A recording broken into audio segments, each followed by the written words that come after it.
எங்கள் வாழ்வும் எங்கள் வளமும் மங்காத தமிழென்று சங்கே முழங்கு கொடுங்கூற்றுக்கு ஆளாகி பின் மாயும் பல வேடிக்கை மனிதர்களைப் போலே நானும் வீழ்வேன் என்று நினைத்தாயோ என்று பாரதியின் அடிகளை முன்வைத்து அவையோருள்ள அனைவருக்கும் எமது முதற்கண் வணக்கங்களை கூறி உழவு அதை நாட்டுக்கு பழக்கு என்ற தலைப்பினையும் கருத்தினையும் கொண்ட எமது உரையை துவங்குகின்றேன்.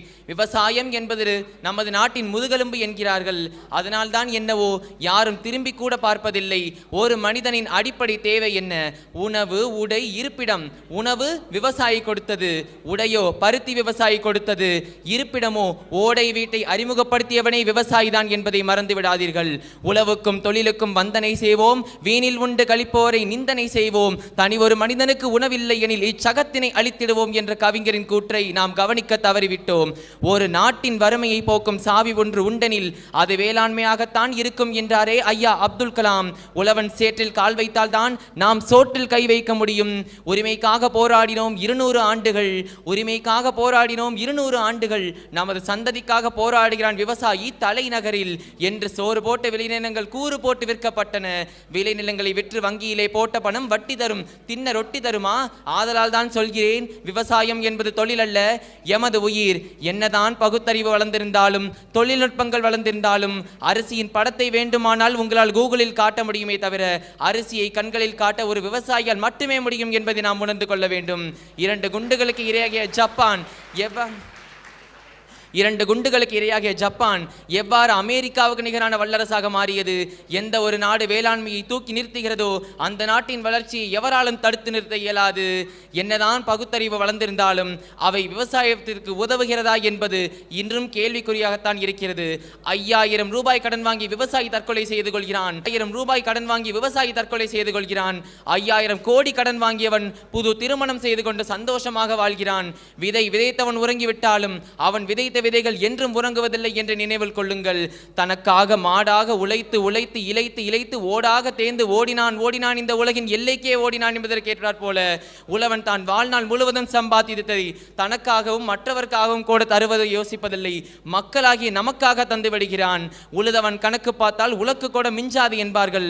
அதனால் தானே அழகாக கவிஞன் பாடினான், காடு விளைஞ்சன்ன மச்சான் நமக்கு கையும் காலும் தானே மிச்சம், கையும் காலும் தானே மிச்சம், காடு விளையட்டும் பெண்ணே நமக்கு காலம் இருக்குது பின்னே, காலம் இருக்குது பின்னே என்றான். மழை பெய்தால் தனது கூரை வீடு ஒழுகும் என்று தெரிந்தும் கடவுளே இன்றொரு நாளாவது மழை பெய்யக்கூடாதா என்று ஏங்குபவன் விவசாயி. லாபம் இல்லை என்று தெரிந்தாலும் இன்றும் விதை விதைப்பதை எந்த ஒரு விவசாயியும் நிறுத்துவதில்லை என்பதை நாம் உணர வேண்டும். இன்றும் திருமணமாகி வீட்டிற்கு வரும் புது மருமகளிடம் ஒரு படி நெல்லை தான் கொடுத்து அனுப்புகிறார்களே தவிர யாரும் ஆண்ட்ராய்டு போனையோ ஐபேடையோ கொடுத்து அனுப்புவதில்லை என்று உணருங்கள். உழவும் தொழிலும் வந்தனை செய்வோம் என்ற பாரதியாரின் கூற்றை மெய்ப்பிக்க வேண்டுமானால் முதலில் நம் சந்ததியினருக்கு உழவினையும் உழவனின் மகத்துவத்தையும் எடுத்துரைக்க வேண்டும். இன்றைய தொழில்நுட்ப வளர்ச்சியால் பிளாஸ்டிக் அரிசியையும் பிளாஸ்டிக் முட்டையும் மட்டுமே தர முடியுமே தவிர நல்ல சாப்பாட்டினை ஒரு விவசாயியால் மட்டுமே தர முடியும் என்பதை நாம் அனைவரும் உணர்ந்து கொள்ள வேண்டும். விவசாயிகளுக்கு ஆதரவு கொடுக்க வேண்டும். பசி வந்தால் 10ம் பறந்து போகும் என்பர். அந்த 10ஓடு சேர்ந்து தொழில்நுட்பமும் சேர்ந்தே பறந்து போகும் என்பதை நாம் உணர்ந்து கொள்ள வேண்டும். நமது வருங்கால சந்ததியினர் உணவுக்காக போராட வைக்க வேண்டும். பணம் சம்பாதிக்க 1000 தொழில் உண்டு, ஆனால் உணவை சம்பாதிக்க விவசாயம் மட்டுமே உண்டு. இன்றைய நவீன இயந்திரங்களால் ஐபேடையோ ஆண்ட்ராய்டு போனையோ உணவாக உட்கொள்ள முடியாது. பல நாட்களுக்கு பசி இல்லாதது போல் நடிக்கவும் முடியாது. விவசாயி இல்லையேல் நாளை உண்ணக்கூட வழி இல்லை. விவசாயம் இல்லையேல் நாளை வருந்திப்பின் பயனில்லை. கார்மேகங்கள் காணவில்லை, கால்நடைகள் பேணவில்லை, நாளைய பசி தீர்க்க நாகரிகம் உதவவில்லை. அதனால் தானே அழகாக கவிஞன் கூறினான், விவசாயி விவசாயி கடவுள் என்னும் முதலாளி கண்டெடுத்த தொழிலாளி விவசாயி விவசாயி. பாடுபட்டவன் பாட்டாளி, அவன் மாடிக்கு வர வேண்டும். பஞ்சம் என்ற சொல்லே இல்லாத நாடாக நம் பாரதம் மாற வேண்டும். உணவிடும் உழவனே அரையாடையோடு இருக்கும் பொழுது எனக்கு எதற்கு கோட் என்று கலற்றி எறிந்தாரே காந்தியடிகள், அவரை பாட்டு நாம் கற்றுக்கொள்ள வேண்டும். நீர் இருந்தால் நெல் உயரும், நெல் உயர்ந்தால் வரப்பு உயரும், வரப்பு உயர்ந்தால் குடி உயரும், குடி உயர்ந்தால் கோன் உயரும். பகவான் கையில் தர்ம சக்கரம் இருக்கலாம், தேசிய கொடியில் அசோக சக்கரம் இருக்கலாம், ஆனால் உழவனின் கையில் வண்டி சக்கரம் இருப்பதால் தான் நம் வாழ்க்கை சக்கரம் சுழல்கிறது இருக்கிறது என்பதை உணர்ந்து கொள்ளுங்கள். அதனால் தான் சொல்கிறேன், உழவே தலை, உழவனே தலைவன், அது மட்டுமின்றி அவனே இறைவன்.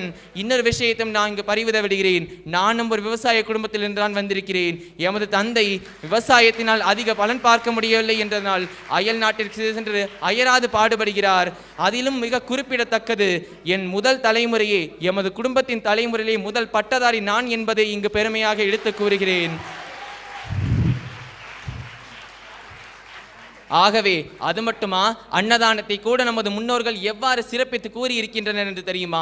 வாழை மரத்துடன் வெட்டிவேர் கொழுந்து, மாவிலை தோரணம், பவள ஸ்தம்பம், நாட்டிய கூடம், பச்சை மரகதம் பதித்த சுவர்களும் பலவர்ண பொடியினால் நட்ட நடுவிலே குத்து விளக்கேற்றி திங்கள் தோறும் தூண்டா விளக்கும், சுற்றிலும் தீபங்கள் ஒளிகளும் அசைய, பந்தி பந்தியாய் பாயை விரித்து உத்தரணியுடன் ஜலபாத்திரங்களும் தலைவாழை இலை போட்டு தப்பாமல் இடம் செய்து போஜனம் செய்ய வாருங்கள் என்று கூப்பிட்டான்.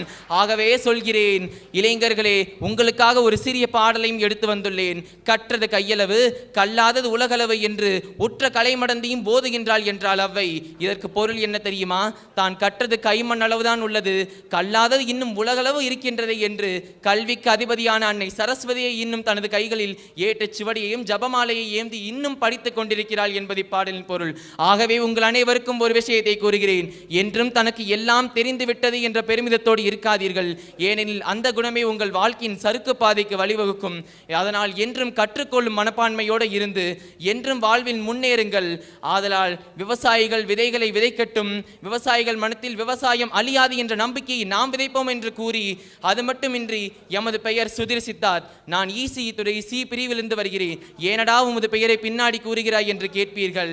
இதற்கு பொருள் என்னவென்றால், விவசாயம் என்ற சொல் எமது பெயரை விட சிறியதாக இருக்கலாம், ஆனால் அதனுடைய பெருமை எமது பெயரை விட பெரிது. ஆகையால் தான் அதனை கூறி எமது பெயரை பின்னாலே கூறினேன். ஆதலால் நல்ல வாய்ப்பு கொடுத்தமைக்கும் வாய்மொழி கேட்டமைக்கும் நன்றி கூறி விடை பெறுகிறேன். நன்றி, வணக்கம்.